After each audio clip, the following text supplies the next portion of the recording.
Let's learn about an even newer feature of objects and also of arrays, which is called optional chaining. And this one is really amazing.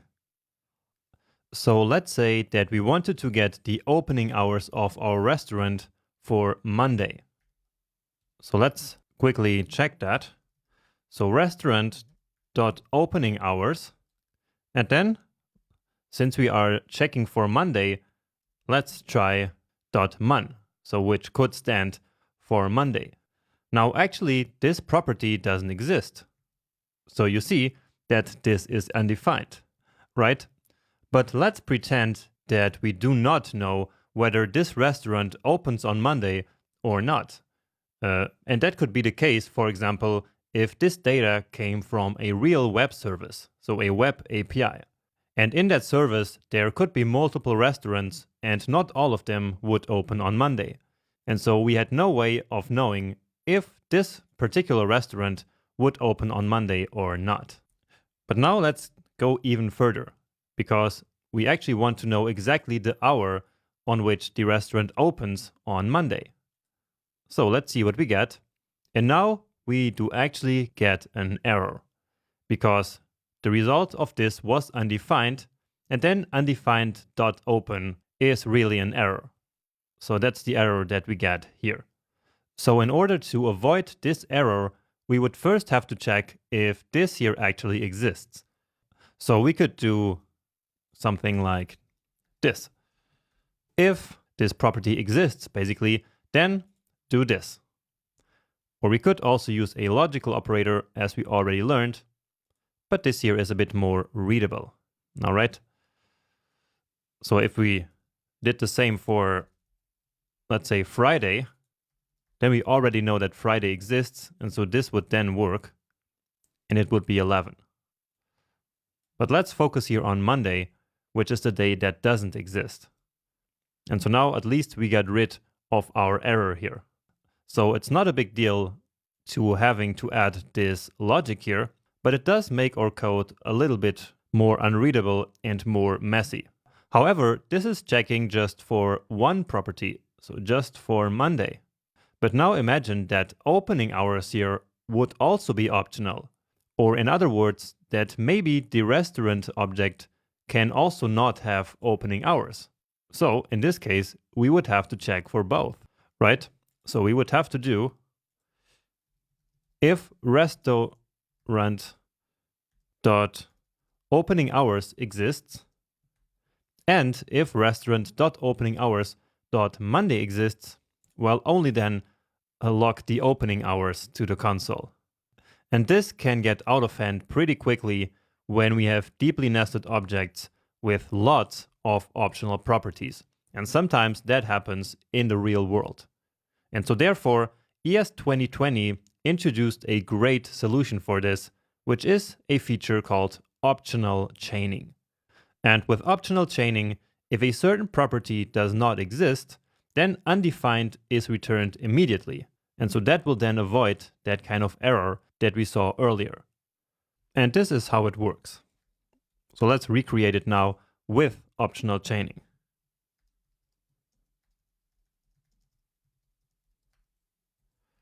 So now we can say restaurant.opening-hours.monday, and now here is the optional chaining operator.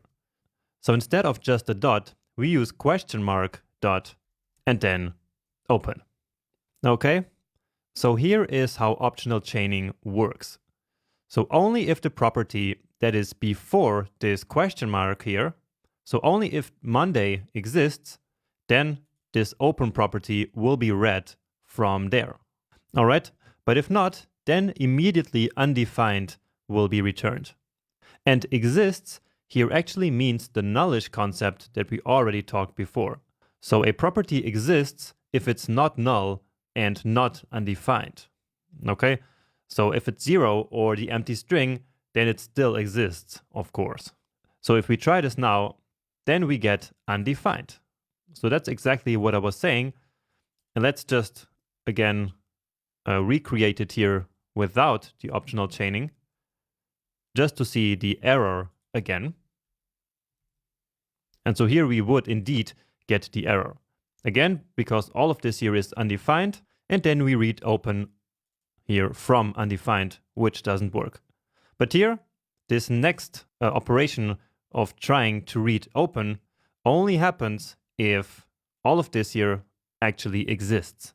So if it's not null and not undefined. But if it is undefined or null, then the result will be undefined immediately. So let's take this out again. And so that is why we get undefined right now. And of course, we can have multiple optional chainings. So let's basically recreate what we have here.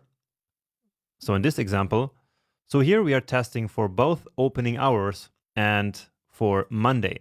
So these are essentially the two optional properties that we do not know beforehand if they exist. So Monday is optional, and that's why we have the question mark here basically asking if it exists. And now we can do the same for opening hours. And now if restaurant.opening hours does not even exist, well, then the Monday property will not even be read, and so therefore we don't get that error. All right, and so this makes it really easy to prevent all kinds of bugs that sometimes we might not even expect. All right, so it also takes away all this work of doing this simply by adding this simple question mark in there. But now let's see a little bit more real world example. And for that, let me grab this weekdays array and put it here.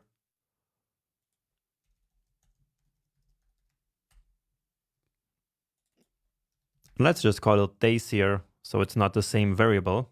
And now what I want to do is to loop over this array and then log to the console whether the restaurant is open or closed on each of the days. So that's a good application of optional chaining right there. So let's start just by logging here the day, just so that you can remember how this loop works. And so indeed, now we can do some code with each of these days here. So let's now essentially do the same as we did up here. So restaurant dot opening hours, but now we cannot do this, right? Because this is not an actual property name of the object. And so remember, if we want to use a variable name as the property name, basically, we need to use the brackets notation. So we learned about this way back in the fundamentals section, and so make sure to remember that. Okay, so basically this would be the same in the first day dot Monday and then dot Tuesday and so on and so forth. But the day here is coming dynamically from this array. Okay. But optional chaining, of course, also works with that. And so now we can ask if open exists, basically. And now let's save this to a variable. And then let's log to the console. And this is not yet complete, but for now, let's see what's going to happen. So on day, and then whatever is the current day, we open at, and then here we use the open variable that we just created. Let's get rid of this console.log here. Okay. So we get on Monday, we open at undefined, undefined, undefined. And then indeed on Thursday, Friday, and Saturday, we are open. And so then we get the opening hour that is actually also in the object. Let's just make sure. So this one is open 12, 11, and 0. So essentially it's open 24 hours. It opens at 12 and closes at 24. So at midnight again. All right. So that's working. But now we don't want this undefined here. Okay. And so just like before, let's set a default value. So let's use or. And so as a default, we want to say closed. So we are open at closed, so that doesn't make a lot of sense. So we could create a better sentence there, but let's leave it like this. But maybe you're noticing that now we have a problem, which is that on Saturday it says that we are closed, although actually we open, or the restaurant opens. So here on Saturday, which is this one, indeed, this property exists. So there is a property called Saturday, and so we have a problem here. And the problem is that the restaurant opens at 0. And so here we have the same problem as before, where 0 is a falsy value. And so therefore, it will then trigger this second part of the operator. But we also saw the solution to this, which is to use the nullish coalescing operator. And so that's what we do now. And now we get back to open at 0. Great. So this is an amazing use case of the optional chaining operator and the nullish coalescing operator working together. And in fact, they were introduced into the language at the same time in ES 2020 because they were really designed to work well with each other. So again, both of them rely on this new concept of nullish. And so nullish values are null and undefined. And that's it. And so that's true both for this nullish coalescing operator and also for optional chaining. Okay, great. Now that you understand how it works, let's move to the next topic, which is on methods. So optional chaining does indeed also work for calling methods. So essentially, we can check if a method actually exists before we call it. So restaurant.order, and now we can check if it exists. So we use the question mark dot, and if it does exist, then we can call it. So let's just pass 0 and 1 here. And then we should always use together the nullish coalescing operator. And so method does not exist. So let's run this. But in this case, the method does actually exist. And so here we get the expected result. When we try to call a method that doesn't exist, so let's say order risotto, and so we never wrote a method for that. And so let's see. And yeah, now we get method does not exist.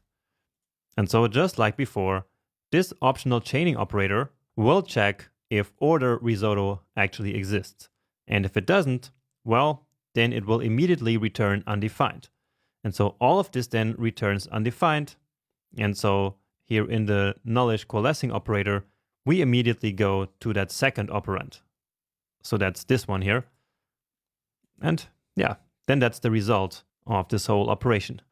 So of course, if we hadn't this, then we were trying to attempt something that is not a function. So really useful on methods as well. And finally, optional chaining even works on arrays. So basically, we can use it to check if an array is empty. So let's simply create a users array in which we can put a couple of user objects. So name, Jonas, and email hello@jonas.io. And yeah, this is just for demonstration, so let's just put one object here. And now to get the name of the first element of this array, we can do this. We can write users element number 0, and only if it exists, so optional chaining, only then take its name. Okay? And otherwise, we want to log user array empty. So let's see. And indeed, we get Jonas. And so again, this optional chaining here tests if the value on the left does exist. So users 0. Okay, so if it was empty, so users, so like this, then we get user array empty. And without optional chaining, we would have to write something like this. So if users.length greater or equal 0, then console.log this here,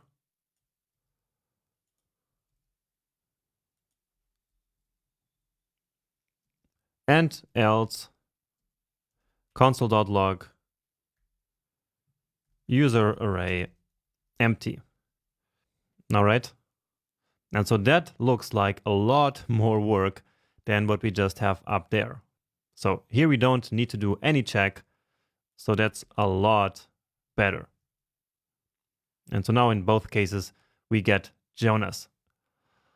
So get used to this optional chaining operator, which almost always we use then together with the nullish coalescing operator, so that we can actually do something in case we don't get a result from the object or from the array that's here on the left-hand side.